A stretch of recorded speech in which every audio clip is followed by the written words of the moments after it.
And I'm taking you live now to the headquarters of the opposition NDC at Dabraka, where they're holding a news conference to address a number of issues. Sami Jefi is the party's communications officer, and he's moderating the session. Time with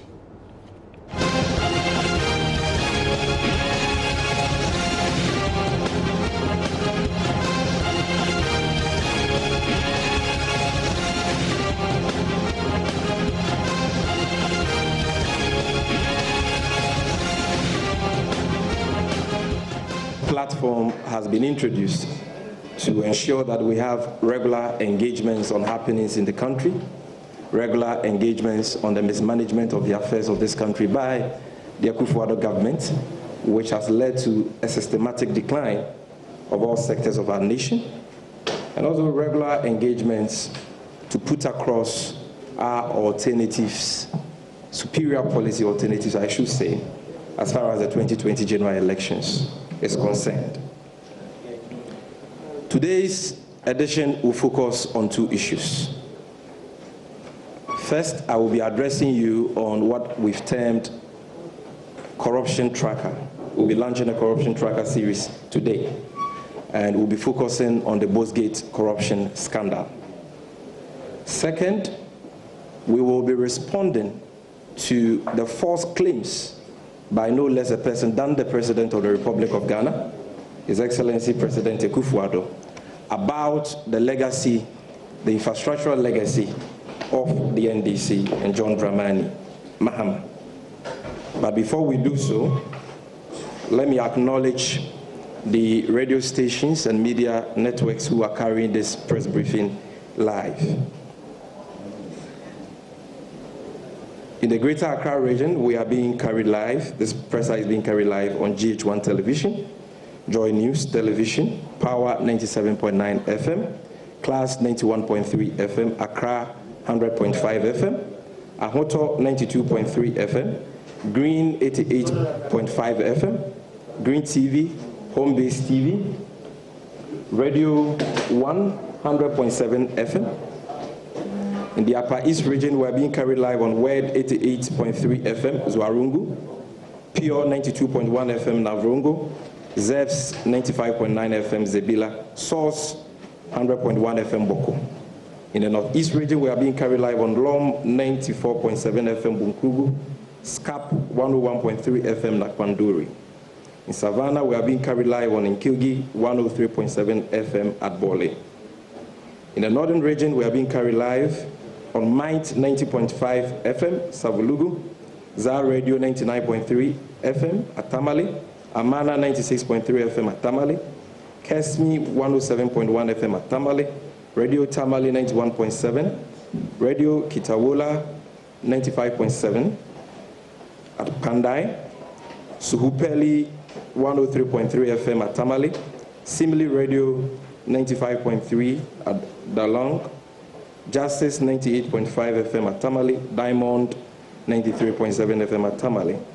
In the Volta region, we are being carried live on Volta 1 TV, Ho, Sela Radio 97.1 at Dabala, Global 105.1 FM, Ho, Swiss 93.7 FM, Ho, Lukusi Radio 96.1 at Golukwati, Dela Radio 105.7 at Adidome. In Ashanti region, we are being carried live on Kumasi 104.1 FM. Please, can we put our mobile phones on silent? Charity 99.9 FM, Bianquanta. High Radio 103.1 at Bichim, are also carrying this presser live in the Ahafo region. In the Central region, we are being aired live on Coastal 94.9 FM, Mankinsim, Benya 105.7 FM, Elmina, Live 107.5 FM, Cape Coast, Suite 106.5 FM, Trifi Praso, Rich 98.7 FM, Asim Fusu, Nice 90.7 FM, Winneba, Cape 93.3 FM, Cape Coast, and Obruma Nkoma 95.5 FM in Mankinsim. As we proceed, I will be acknowledging other radio stations from other regions of the country who are streaming this press conference live. And so without wasting much time, I will commence with today's briefing with what I have already mentioned and described as our Corruption Tracker series, which we are launching today. I will do so in the next 10-15 minutes before our second speaker will come and deal with our second issue.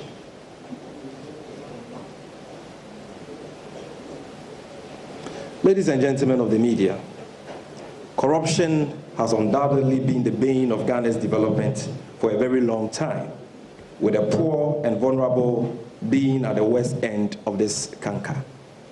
As a responsible opposition with a responsibility of keeping government on its toes, the NDC is today embarking on a Corruption Tracker series to track the status of the countless cases of corruption we have witnessed under the Akufo-Addo government in the last 3.5 years.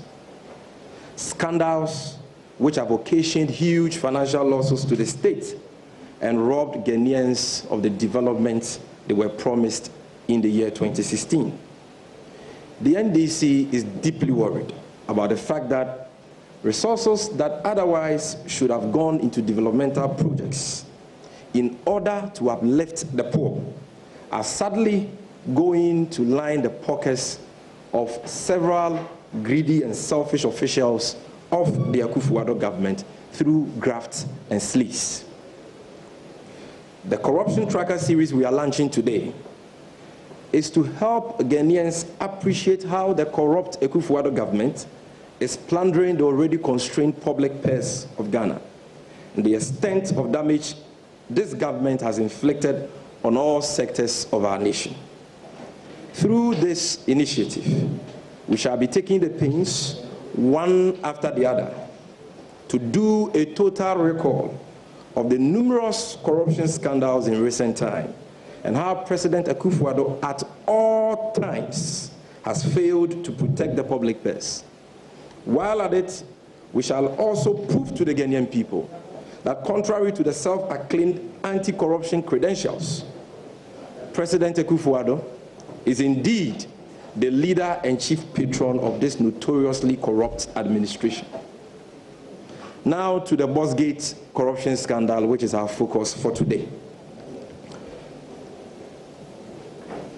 The Bossgate corruption scandal, as you may be aware of, happened in the year 2017, but has been conveniently swept under the carpet by President Akufo-Addo, who thinks that Ghanaians have a short memory. Now, friends from the media, what are the facts? On the 18th of January 2017, 5 million liters of fuel was contaminated at the premises of the Bulk Oil Storage and Transportation Company of Ghana, BOST, by the mixture of diesel and petrol, and sold to unlicensed businesses, Movimpina Energy, Zoop Oil, under very dubious circumstances. At all times material to that transaction, Movimpina Energy and Zoop Oil, who benefited from this transaction, had not been licensed by the National Petroleum Authority to trade in petroleum products in the downstream petroleum sector of Ghana.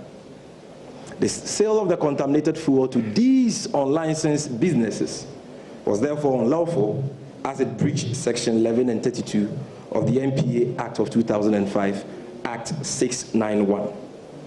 Again, the transaction did not go through any tender process, in breach of Section 16, 40, 35, 83, and 84 of the Public Procurement Act of Ghana. Yet, in spite of these facts, which were known to President Akufo-Addo at the time, he mounted a robust defense for the then managing director of Vox, insisting that allegations of wrongdoing and corruption against him were false. And I'm sure you do recall when he mounted this defense. It was at the presidential media encounter in 2017. Ladies and gentlemen, this was after the BNI and NPA had attempted to cover up the scandal by rewarding the work of the committee that had been set up by the Minister for Energy at the time, Honorable Boakye Agyarko. Today, we know that a committee tasked to investigate the Movimpina Zoop Oil contaminated fuel saga has found that the transaction was criminal and that the proceeds from same has not been paid into the state coffers till date. Indeed, the committee's report indicates that Movimpina has not paid BOST for the 471,000 liters of fuel sold through Zoop Oil Limited. The committee also found out that thousands of liters of fuel which was lodged in the tanks of MPA could not be accounted for. So this is the seriousness of the corruption scandal we are talking about today. A major asset belonging to the people of this country, 5 million liters of fuel contaminated by the mixture of petrol and diesel, was sold in breach of the Public Procurement Law and the MPA Act to unlicensed businesses which did not even exist at the time of the transaction. The President was aware of these breaches of the law, grievous breaches of the law, I should say. And yet, very characteristic of him, he chose to mount a robust defense for the then MD, Alfred Obeng. Committee which was tasked to investigate this matter has completed their work. They have presented their report. The President is aware of that. And in this report, the committee has found that not only was the transaction unlawful, but that the transaction was illegal. And that till date, the proceeds have not been paid to the state coffers. Yet, President Akufo-Addo and his government are quiet. They do not care about how the people of this country can have access to the proceeds of this transaction to meet our development needs. The media, all of us are quiet. Understandably so, because we have been overwhelmed by the number of corruption scandals we have witnessed under this government. But when you have millions of Ghana cedis, money which would have gone into developmental projects, like I've said already, going into the pockets of a few selfish and greedy government officials, that should be a serious issue which should occupy our attention as a nation, and that is why we are raising this issue. So, ladies and gentlemen of the press, not only was the transaction unlawful for breach of the Public Procurement Act and the MPA Act, but the proceeds from same have been pocketed by a few corrupt officials and criminal entities with the tacit approval of President Akufo-Addo. We are saying with his tacit approval because he has not made any efforts, despite being the president and the appointer of the board of directors of BOST, managing director and all that. He has not made any effort to recover these state resources for the state. President Akufo-Addo's handling of the Bosgate corruption scandal smacks of grand collusion and cover-up of epic proportions. The fact that till date, no one is standing prosecution for this pungent corruption scandal, which has caused a huge financial loss to the state, bears President Akufo-Addo out as the biggest enabler and promoter of corruption in the history of Ghana. Ironically, this is the man who rode on the back of an anti-corruption campaign into office, promising not to tolerate or countenance same under his administration. However, after being elected into office, he has normalized corruption in his government and has made it very attractive. He has defended and cleared his corrupt appointees of several grievous corruption scandals against the state, like the Bosgate scandal we are talking about this morning. It is for this reason that he has earned the accolade, the chief corruption clearing agent. Like similar other stinking corruption scandals that Ghanaians have witnessed under this regime, the corruption clearing agent, President Akufo-Addo, has been under the delusion that by coming out to give flowery speeches about corruption, he will succeed in exonerating and whitewashing his government from the corruption tag that inextricably hangs on his neck like a medal. But that has failed, as Ghanaians have now seen him for who he really is. Now, because this scandal is about BOST, let me tell you something about our record relative to the management of BOST, what we did, and how the unprecedented levels of corruption we are witnessing under this government is eroding all the gains we made under the Mahama regime. Ladies and gentlemen of the press, it is worthy of note that under the leadership of the visionary John Dramani Mahama, BOSS was so efficiently managed such that for the first time in the history of Ghana, BOSS was able to trade with international oil giants like British Petroleum, Vitol, Trafigura, just to mention a few, on an open credit supply system, a situation that helped to drive local fuel prices down in the year 2015 and 2016, even when world market prices dictated upward adjustments in fuel prices. The Exwell NDC Mahama government restructured BOSS operations from zero imports in 2013 to running a minimum of 5 of the 6 fully functional and profitable petroleum terminals across the country. We established a petroleum trading department in the company within 24 months and traded petroleum products of mainly gas, gasoline, gas oil, LPG, crude oil in the West African market to the tune of about $1.5 billion. At the time we were exiting office in 2017, the Mahama administration bequeathed to the Akufo-Addo government 200,000 metric tons of refined products valued at about 1 billion Ghana cedis. Not just that, we also left them 2 million barrels of crude, 1 million from the 10 fields, our own indigenous oil field in Ghana, and 1 million barrels of Kwaibu crude from Nigeria, valued at about $100 million. That is how sound the finances and the state of BOSS was at the time we were leaving office.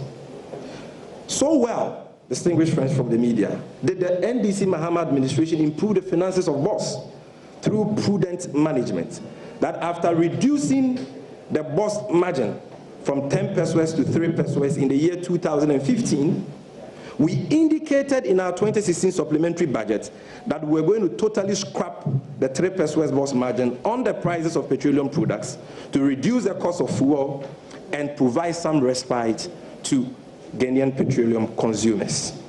And let me make the point that one of the men who were very instrumental in the transformation of BOSS is sitting right behind me, our communications director, Mr. Kakra Esemwa, who was the board chair at BOSS and worked closely with the then MD Wadako to make this possible.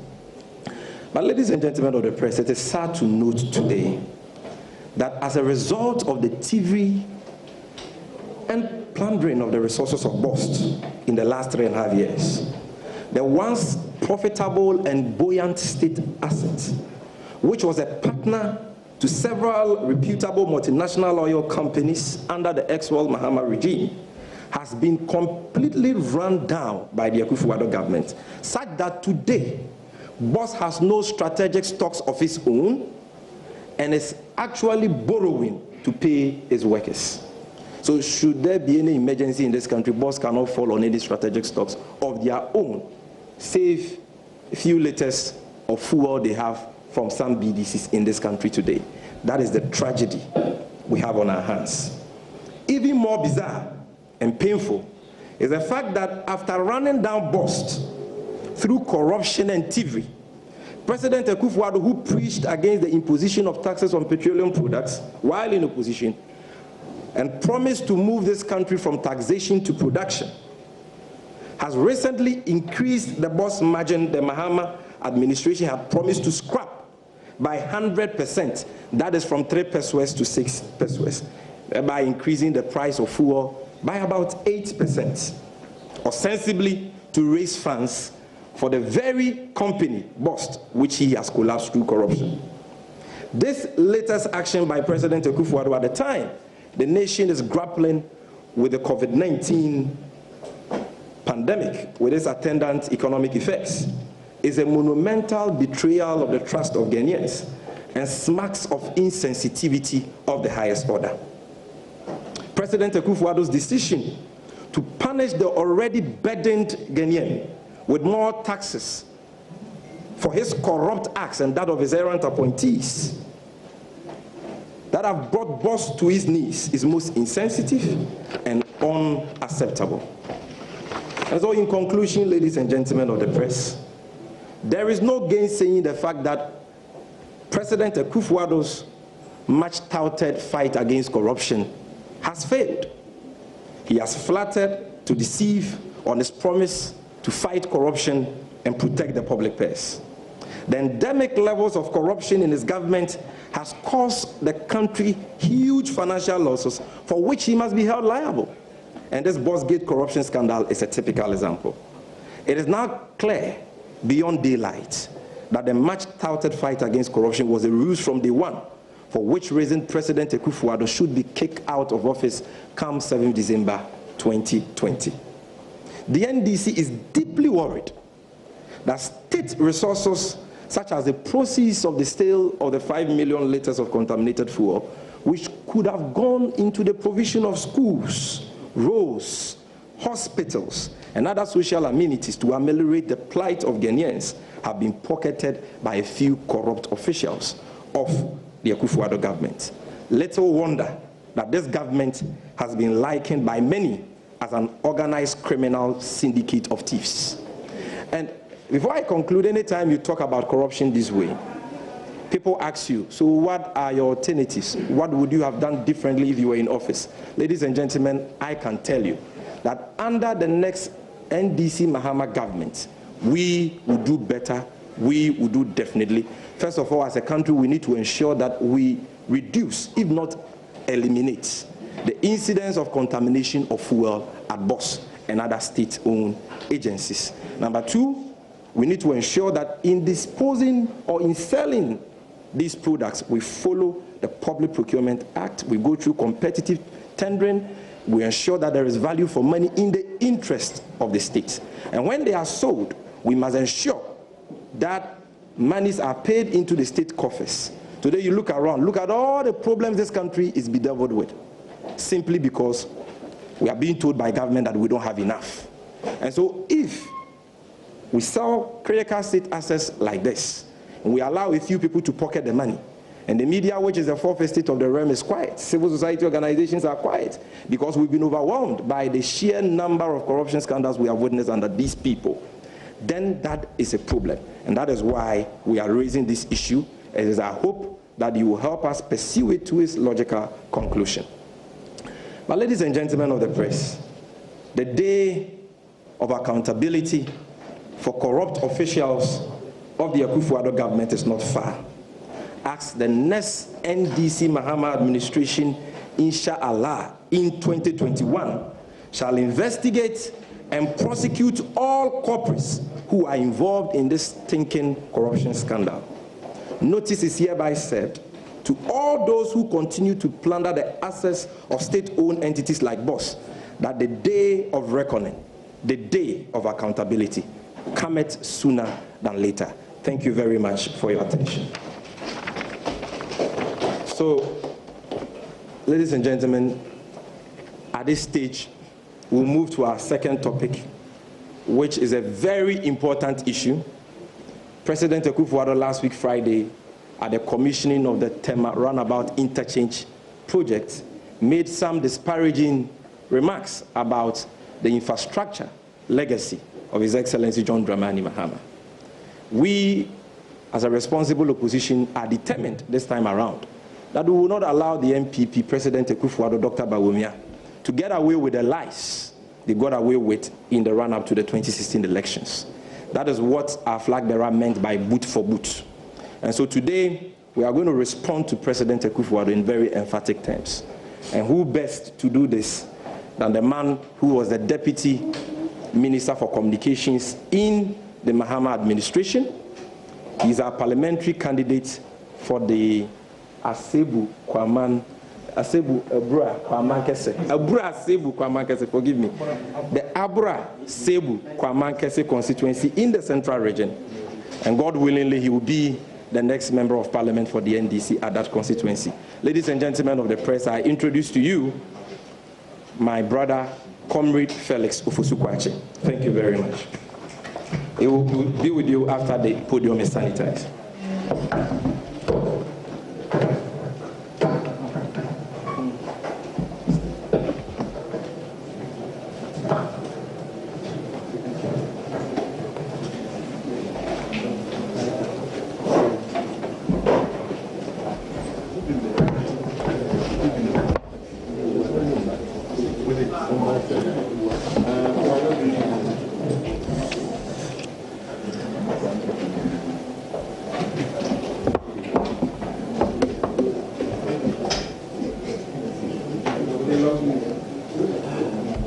Good morning, ladies and gentlemen of the media. Thank you once again for your kind coverage of this very important platform. Last Friday, President Akufo-Addo, at the commissioning ceremony of the Tema interchange, stated as follows: "We made a pledge to the Ghanaian people to expand and improve the road network while closing the missing link in the network," unquote. He also asserted, and I quote, "We had to make this pledge because we know that the so-called unprecedented infrastructure development of the Mahama administration was fantasy, existing in the Green Book and not on the ground," end of quote. It bears mentioning, ladies and gentlemen, that it will not be the first time that President Akufo-Addo has made such comments about the contents of the Green Book or the stellar record of his immediate predecessor, President John Dramani Mahama. On 7th May 2019, he had this to say to the members of the Upper West Regional House of Chiefs who had paid him a visit at the Flagstaff House. "Before I came here, I was told by my biggest competitor that they had done all the roads in Ghana and that they are responsible for an unprecedented infrastructure development. Everywhere I go, I do not think there is any institution that had not talked to me or has not raised the issue about roads in their area as their principal concern," end of quote. President Akufo-Addo took this narrative a notch higher when he stated in his fourth and hopefully final State of the Nation address on 20th February 2020 that, and I quote, "Artist impressions had been passed off as constructed roads."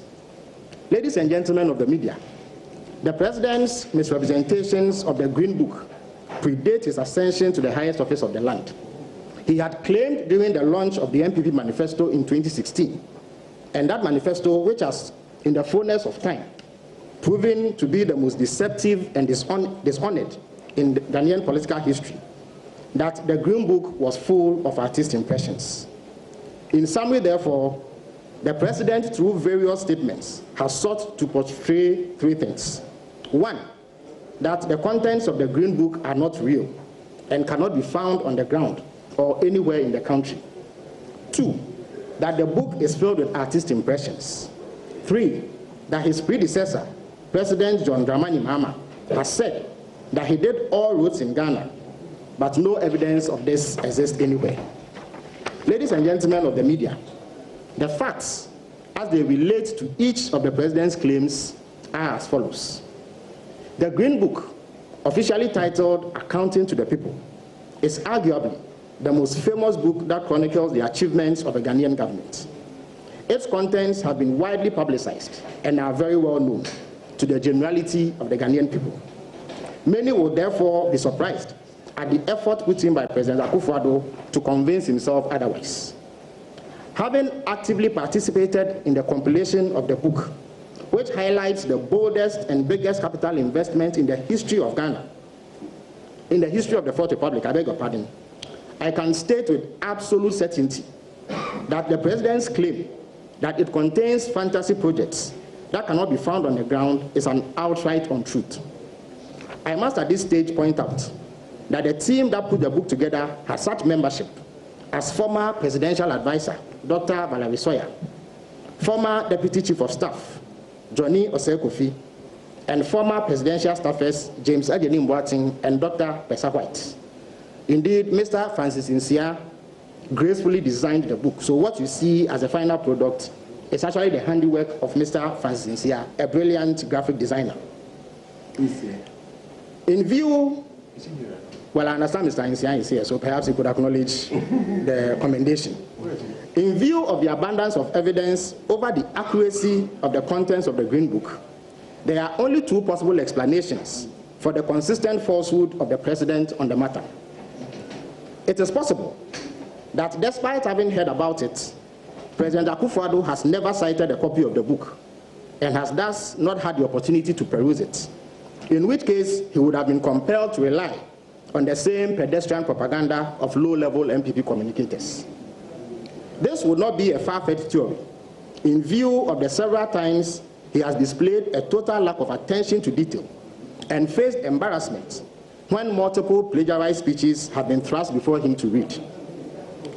We all recollect how the same cavalier approach to governance and his lack of attention to detail led to his approval of the most inflated contract in the history of Ghana, the Ameri Innovation Deal, only for it to be withdrawn and for us to be told by sources with knowledge of the matter that he had been misled into granting executive approval for sale.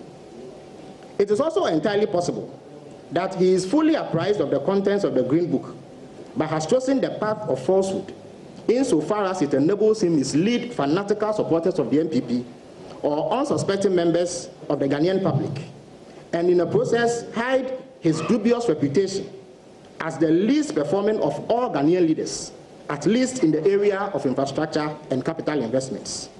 Either way, this would be most unbecoming of an occupant of the high office of president.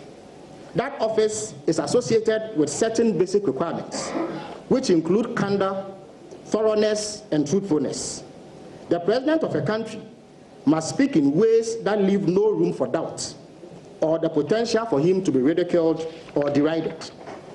For the avoidance of doubts, there is not a single project in the Green Book which does not exist on the ground today or for which clear context has not been provided regarding its status. Anybody interested in the truth would simply match what is in the Green Book to what exists on the ground. Such an exercise, ladies and gentlemen, will yield only one outcome, which is that the work shown in the book are as real as they come, and evidence of them are abundant. How can President Akufo-Addo, for instance, look the people of Ghana in the eye and say that the Rage Hospital does not exist, when everybody knows it does, and that on the 4th of March 2020, he toured it to ostensibly ascertain the state of preparedness of that magnificent edifice towards the fight against COVID-19. Surely, the president would not have Ghanaians believe that what he saw on his visit to the hospital was fantasy, or that he was walking on the pages of the Green Book when he undertook that tour. Or is the president telling the people of Ghana that when on the same 4th of March 2020, he toured the ultramodern Terminal 3 at the Kotoka International Airport to learn about their COVID-19 preparedness, he was inspecting a phantom facility? If he were ever in any doubt about the existence of that terminal, he would certainly be aware that one of his daughters operates a prime duty-free shop at that facility. Again, can President Akufo-Addo describe the University of Ghana Medical Center, built at a cost of $217 million by his predecessor, and which his own government has earmarked as the treatment center for foreign diplomats who contract COVID-19, as fantasy or unreal? It does the image of the president and the office he occupies no good that he continues to live in denial of what his own eyes, I beg your pardon, have seen, and what every Ghanaian can testify to. Ladies and gentlemen of the media, on the second claim that the Green Book is filled with artist impressions, it represents yet another exercise in denial by the president. The Green Book, a copy of which I have here, is a 210-page publication containing a total of 584 pictures. These pictures represent actual projects which had either been completed at the time of compiling the book, or for those that had not been completed, progress made on them. There are exactly 5 artist impressions which depicted what those projects on which work was being done at the time of the publication, but had not reached a stage of completion that could be shown would look like when completed. These are clearly captioned as such in the book, and include the $298 million Kejetia market in Kumasi, which, by the way, represents the single largest capital investment in the history of the Ashanti region. Terminal 3 at the Kotoka International Airport, and the whole airport, among others. To be very clear, ladies and gentlemen, these projects have been completed as I speak, and their existence cannot be denied. It is therefore a gratuitous falsehood for President Akufo-Addo and his MPP to say that the Green Book is filled with artist impressions. All of these are imposing physical structures that no one can miss. The president's assertion that President Mahama had stated that he constructed all roads in Ghana during his tenure and that those roads cannot be found is yet another falsehood that must not come from the occupant of the highest office of the land. I wish to put it beyond doubt, ladies and gentlemen, that President Mahama has never made such a claim anywhere or at any time. We would like to throw a direct challenge to the president to show where and when his predecessor said this or forever hold his peace. It is obvious that President Akufo-Addo invented this falsehood in a bid to mask his abysmal performance in road construction, as is the case in every other sector of national life. Between pages 100 and 113, the Green Book lists over 200 roads that had either been completed, were ongoing at the time, or which had been awarded on contract. Here too, I wish to state for emphasis that there is not a single road which was said to have been done in the Green Book that does not exist. No amount of consistent untruth about this from the president can change this fact. Perhaps the clearest indication yet of the total falsehoods inherent in the president's claims has often come from Nana Akufo-Addo himself. He has never ceased telling the people of Ghana that his wobbly government has paid road contractors as much as 2 billion Ghana cedis in arrears owed them by the previous NDC government. Unless President Akufo-Addo is publicly admitting to paying contractors for no work done, it is extremely illogical and totally disrespectful to the people of Ghana for the same person to say that no road projects have been done by President Mahama or that the roads exist only in the Green Book. It's on the screen. And the president's statements is on the screen. This is gleaned from the site of the presidency of the Republic of Ghana. Here, he states that he is paying road contractors, in fact, clearing President Mahama's debts. So I wish to ask, if President Mahama had not constructed roads and the roads exist only in the Green Book, why is President Akufo-Addo paying contractors? It is perfectly legitimate for Ghanaians to demand that their roads be fixed, especially in areas where work on roads started by his predecessor have stalled because of vindictive but totally unjustified investigations carried out by his government which yielded no results. A case in point is the Cocoa Road projects, which he caused to be stopped because he claimed an investigation was being conducted in it.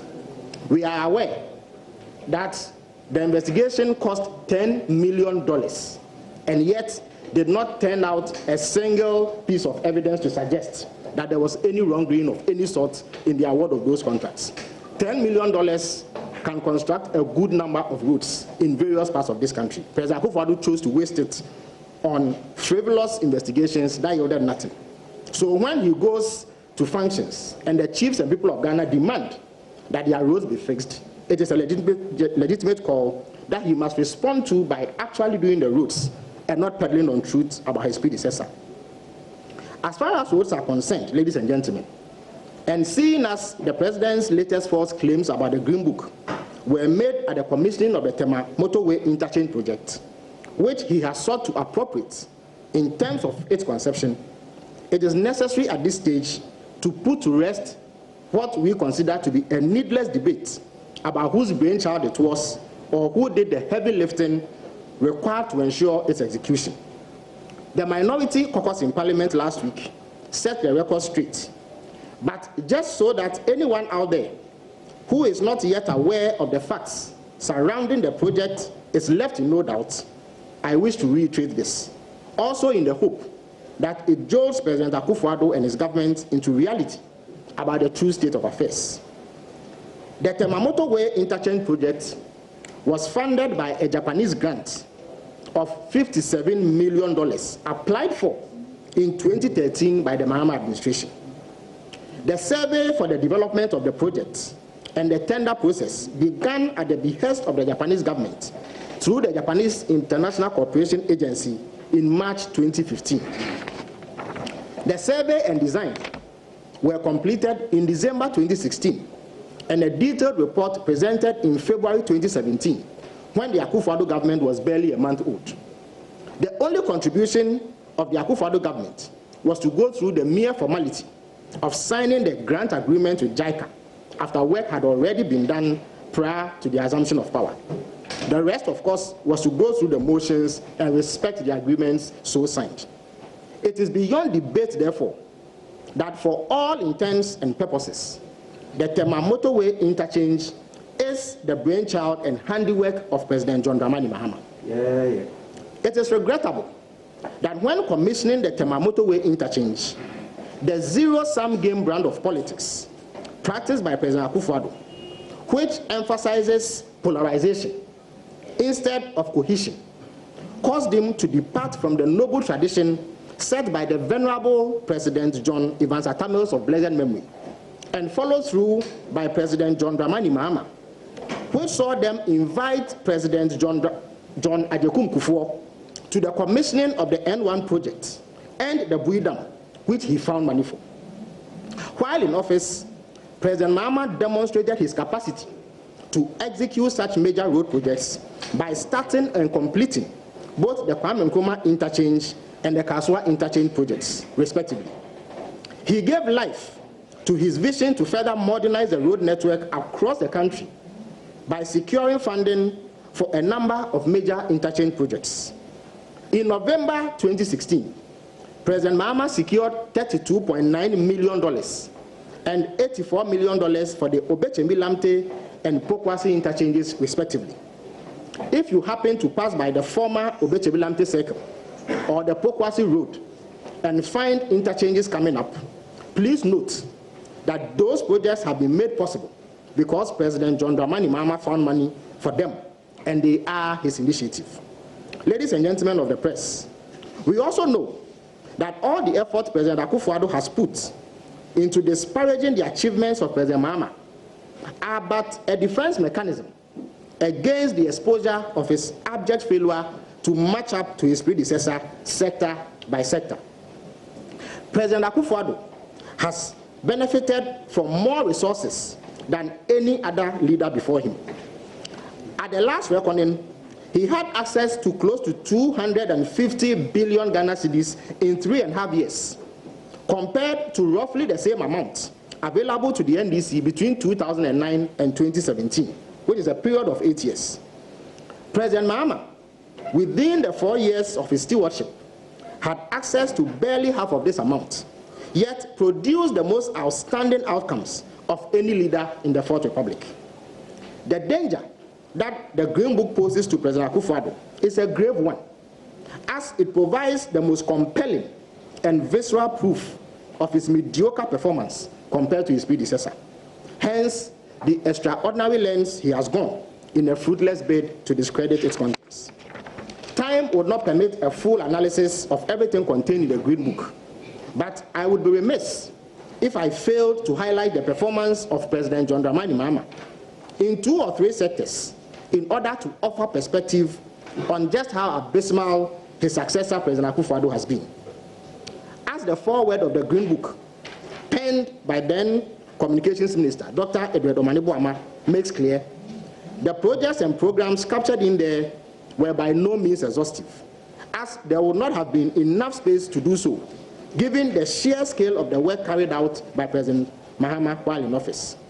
There are therefore many projects that came on stream after the book was published, like the Bank Hospital and over 22 polyclinics.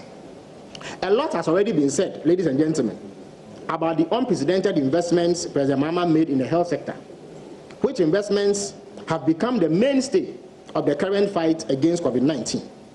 I would like to focus, therefore, on other sectors, such as education, water, transport, and energy, to demonstrate the gulf in performance between John Dramani Mahama and Nana Akufo-Addo. After coming under heavy criticism for having little to show in the education sector by way of infrastructure, which has led to the obnoxious double-track system at SHS level, the Akufo-Addo government has begun passing off some classroom blocks as notable achievements. The Minister of Education only last week claimed that his government has constructed 321 classrooms. Please note, classrooms, not classroom blocks. Ladies and gentlemen of the press, this claim is most misleading. I beg your pardon. The truth is that President Akufo-Addo has only 196 classroom block projects to his name since 2017, after having access to over 250 billion Ghana cedis, which is far more than any of his predecessors received. Many projects that are ongoing at the SHS level were inherited from the NDC government. To be exact, a total of 766 classroom block projects were bequeathed to this government by the Mahama administration. And this is a fact contained in the documents presented to Parliament for the collateralization of GET Fund for a loan of $1.5 billion to complete them.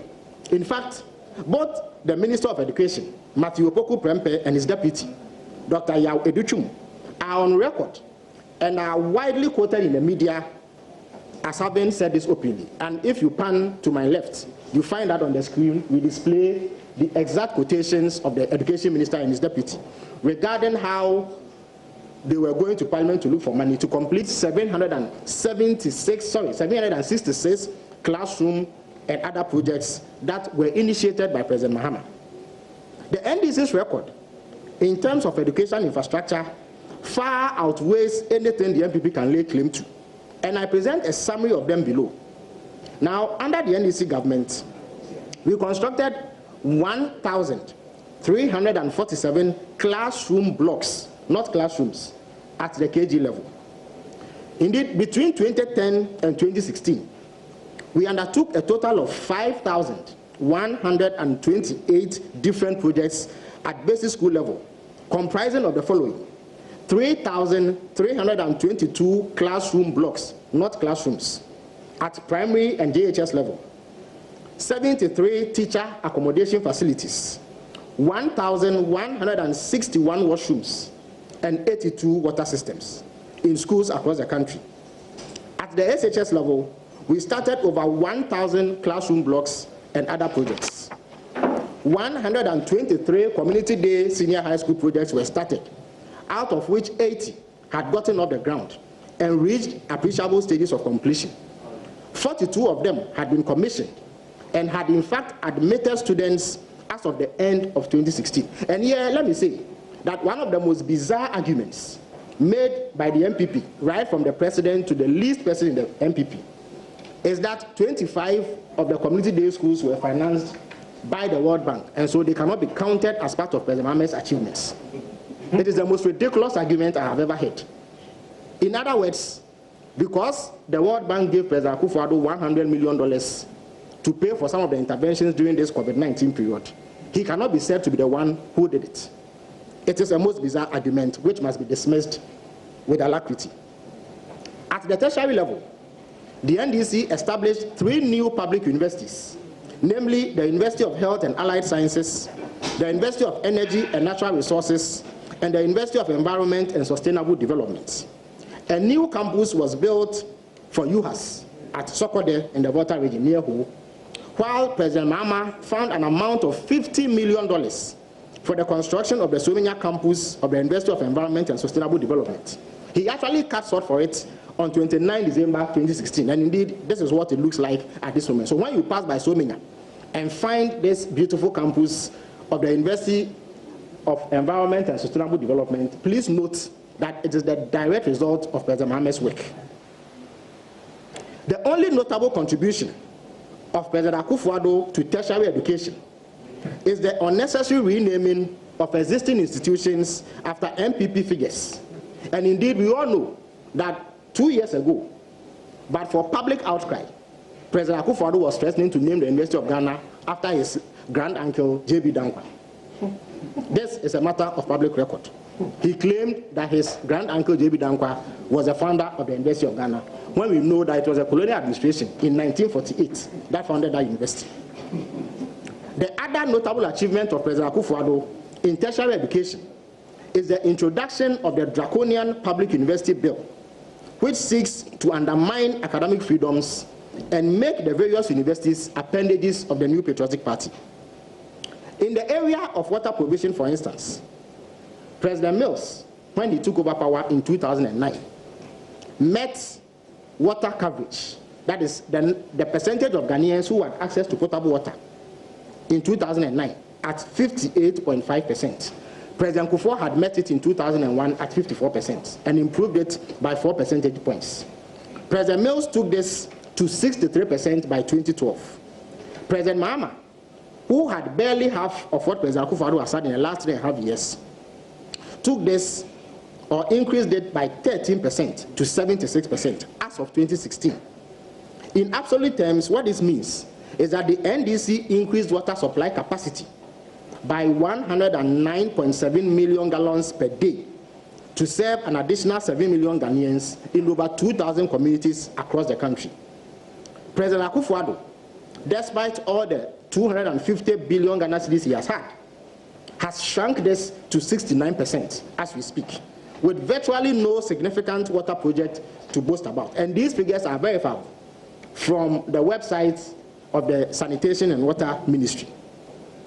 In the electricity sector, I beg your pardon, President Mahama ramped up generation capacity by an additional 2,000 megawatts and increased electricity coverage from 54% in 2009 to 84% by 2016 by extending electricity to 2,900 communities. Despite having 250 billion Ghana cedis since taking office, President Akufo-Addo has added approximately 0 megawatts generation capacity and has only increased electricity coverage by a paltry 2%.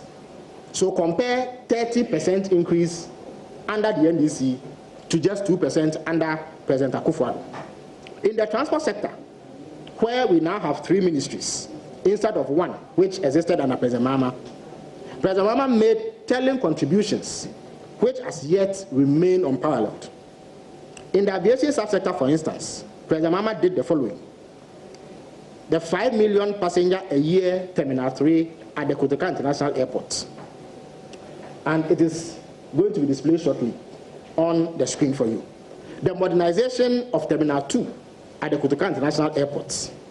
President Mahama did the whole airport. And for the avoidance of doubt, the whole airport exists. There are those who go about claiming that it is an artist's impression in the Green Book. It is an actual airport that exists. President Mahama also did phase 1 of the Kumasi International Airport, which made it possible for flights to take off and land at night because of the provision of aeronautical gadgets. He also found $72 million for phase 2 of the the Kumasi International Airport. And if you see a modern terminal building coming up at the Kumasi Airport today, please note once again that it stems directly from the handiwork of President Mahama. President Mahama also did phase 1 of the Tamale International Airport, which has made it possible for Hajj pilgrims to fly directly from Tamale to Mecca or Jeddah to perform the important pilgrimage. President Mahama also modernized the Wa airstrip. Now, despite all the resources he has received, President Akufo-Addo has nothing to show in the aviation sector beyond the creation of a new ministry. He is yet to lay even 1 meter of runway anywhere in this country in the aviation sector. In the maritime subsector, President Mahama counts amongst his achievements the massive MPS terminal, which has doubled the capacity of the port and transformed it into a world-class facility, which is displayed on the screen to my left. And it is second only in size to the Lagos port in the whole of West Africa.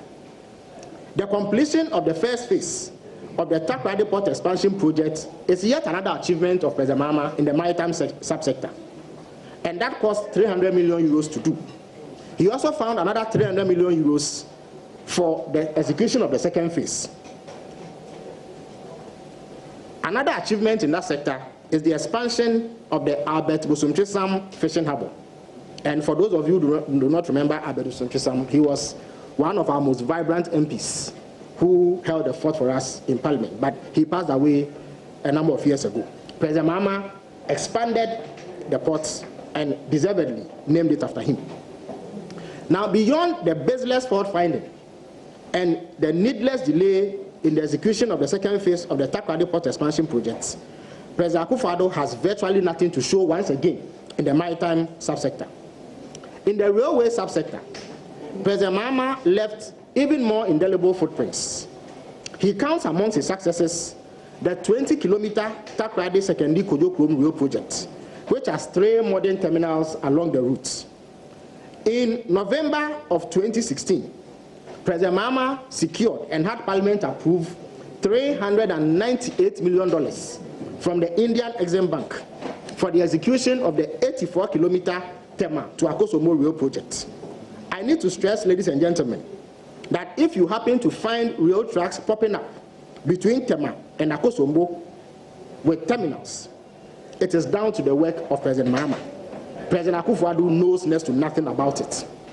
Here too, beyond the creation of the completely needless Ministry of Railways, there is little in terms of achievement that President Akufo-Addo has, which could be compared in any way, shape, or form to what President Mahama delivered.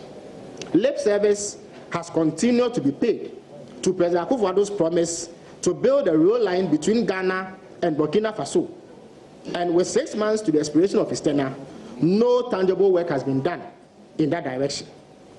In the communication sector, where I happen to have served, President Mahama achieved such remarkable feats as constructing the largest data center in West Africa.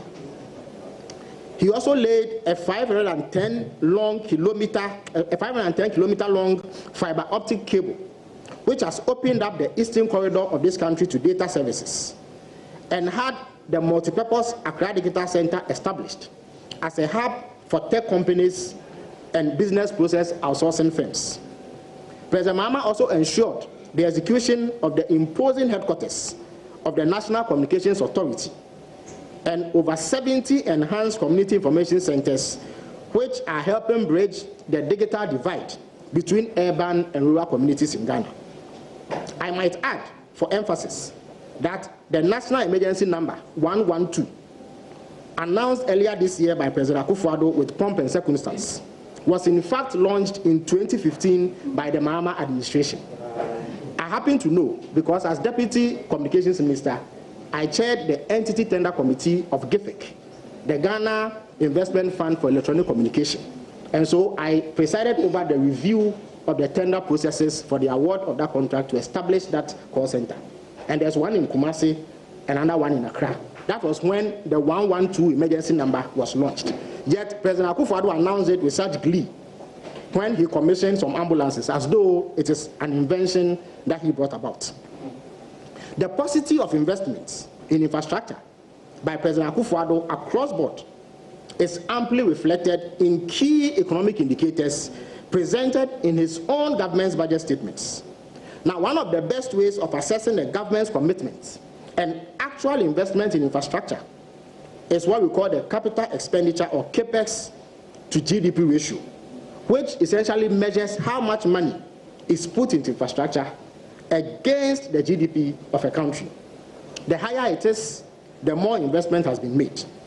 Now, a comparison of the CAPEX to GDP ratios under President Mahama and President Akufo-Addo is presented in the table below. Now, in 2013, the CAPEX to GDP ratio of President Mahama was 3.9%. In 2014, it was 3.9%. In 2015, it increased to 4%. And in 2016, it increased to 4.6%. In 2017, under President Akufo-Addo, it plummeted to 3.1%. In 2018, it took a further nosedive and came to 1.6%. In 2019, it was 1.5%. The figures for 2020 are yet to be computed because we are halfway through the year. And given the trajectory, there's every indication that it will plummet further. Now, these can be gleaned from the budget statements of 2013 to 2019. This table shows clearly that the best President Akufo-Addo has to offer is still far less than President Mahama's worst performance, and should clear any doubt as to who operates within the realms of fantasy and who gets the job done. And indeed, speaking about fantasies, President Akufo-Addo has appointed a director for the KTAP that does not exist. It should be very clear who operates in the realms of fantasy. The 2020 elections will be first and foremost a referendum on the stewardship of President Akufo-Addo. And we in the NDC stand prepared to lead the scrutiny of his performance or rather the lack of it, on the basis of facts and figures. There will be no room for untruth of the sort peddled by the President about the Green Book and the record of President Mahama. We in the NDC stand ready, willing and able to quickly dispel such falsehoods with superior facts and incontrovertible evidence. As elections are also about the future, President Mahama has already given clear indication about some policy proposals that he will put on the table for the consideration of the Ghanaian people. He will, in the coming days, make public major policies to be rolled out when, God willing, he returns to the leadership of this country to salvage it from the path of certain groups